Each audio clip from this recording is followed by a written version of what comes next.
Well, the context with Luang Por Tien was for the end of his life, was his whole life, obviously, then his attainment, if that had in fact happened, his attainment of Dharma, which he was confident in. And then the disease process, which led to the end of his life, which was a 5-year survival of lymphoma, which at that time was very hard to treat. And he was in his 70s. He died when he was 78. So right from the beginning, there was no real hope of there being a cure. In his case, it was a matter of extending his life, which he understood. So the 5 years that we spent going to hospitals and having surgery and having radiation and so on was interesting for me, because I could see someone who didn't have any emotion or any mood to do with death closing in, with all the debilitation of the chemotherapy and the radiation therapy, the big surgery. I remember I went to see him about 24 hours after he'd had 90% of his stomach removed. And so I used to stay with him in the hospitals, but I wasn't there for the surgery, and I was elsewhere for the next 24 hours. So I went to see him. He was lying in bed 24 hours after his big surgery, and he needed to use a toilet. And instead of using a bedpan, he insisted on getting up and walking to the bathroom. And at that time, I used to see everything that he did as being teaching. That's all he was. He didn't watch television, he didn't listen to the radio, he didn't read papers, he didn't read books, he didn't read magazines, he didn't do anything except teach Dharma. And so whatever he did was in line with Dharma.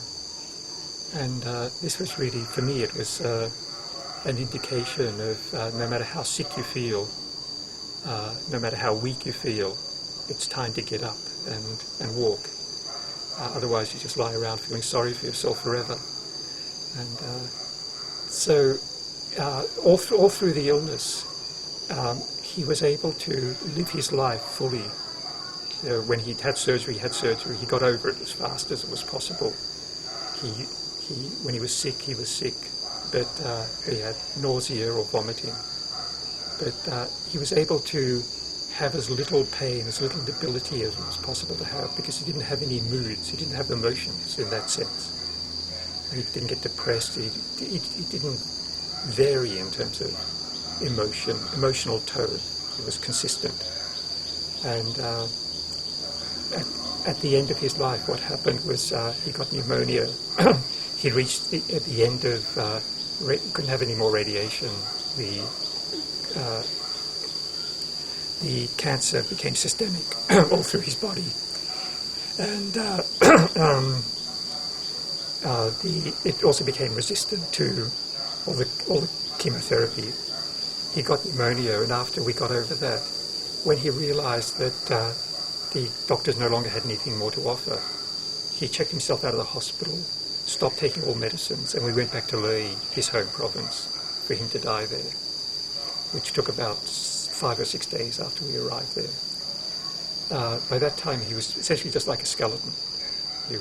He had no muscles, and his body was being eaten up, just disappearing, dissolving. So he was very, very weak, and the last day or two, he basically couldn't move, so he needed to be moved, and he needed to be turned when there was a need for relief of just the physical pressure that comes with staying in one position for too long. The last day, at a certain point during the last day, he said, "I'm now going to die." It was about 20 minutes before he died. And those last 20 minutes, he turned inward. He stopped. He didn't look at anyone. And what was interesting to me was, one of the things that was interesting was his body became really flexible. Suddenly he could move. He could move himself. He could move in a flexible, fluent way. He always was very graceful in his movements, very rhythmic and balanced in the way he moved. And this came back, whereas for many, many days he'd been stiff and rigid and unable to move.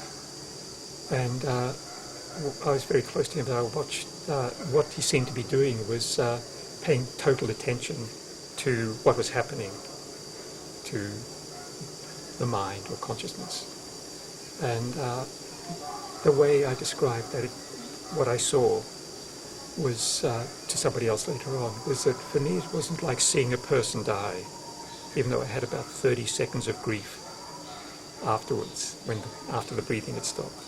It took me about 30 seconds of that flush of grief to run its course, which was a personal attachment.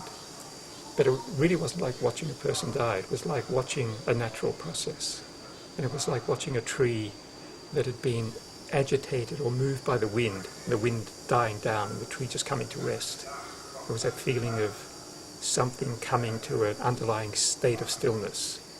And so it really was an organic or natural process. That's what it looked like to me, and not like a person dying, because there was no struggle. There was no sense of suffering happening at all. And he was fully committed to what was happening. He wasn't drugged the way most of us will be when we die in hospitals. So hence we no longer have famous last words, because most of us babble incoherently and only the nurses are there to hear us anyway. It was someone without any anxiety or fear, but actually really interested in what was happening, or committed to what was happening, to living it fully conscious, in a fully conscious way. And so it was, in a sense, a communication, even though he wasn't doing it to communicate. He was just doing it, and if you were interested, you could just watch. So that was quite profound for me, and it was also consoling in that it helped to see that death wasn't inherently a fear-provoking thing. Then the challenge was to deal with my own underlying anxiety and fear when it came to death.